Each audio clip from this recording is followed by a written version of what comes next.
Več kot 800 gasilcev in prostovoljcev se je na širšem območju občine Kamnik tudi danes spopadalo s padajočim drevjem in izpadi elektrike.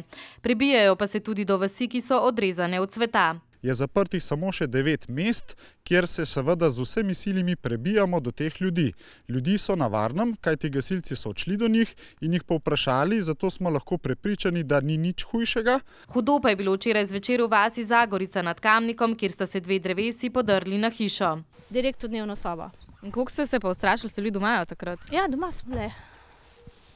To je šok. Naenkrat pač veš, kaj je zunaj, ampak tega pa ravno ne pričakuješ. Večjo srečo so imeli v Godiču, kjer so pred pretečimi z ledom obloženimi drevesi uspeli rešiti hišo. Tele 3 bukali, vorenk pa hrast, v glavnem drevje, vse je bilo nad bajto, nad hišo. To, ker bo nevarno, da tudi upravljavci gozdov niso upali posekati, smo morali drugače posekati. In po 3-urnem reševanju, tudi s pomočjo prijateljev in sosedov, so lahko le zadovoljno pogledovali po kupih nažaganih vej. Pažimo tu.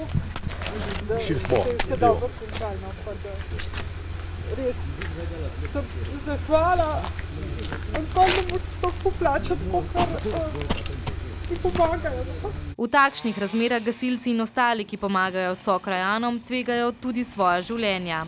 Delamo pa na tem, da ne bi ogrožali človeških življenj in tam se tudi za vsako ceno ne podira drevja, čeprav grozi hiši, ampak prvo je človeško življenje. Večina vzgojno-izobraževalnih zavodov v občini Kamnik bo jutri le odprlo svoja vrata. Ostale bodo zaprte le nekatere podružnične šole, katere lahko preverite na spletni strani občine Kamnik. Zaprte pa ostajajo tudi nekatere občinske ceste in državna cesta v smeri Kamniške Bistrice.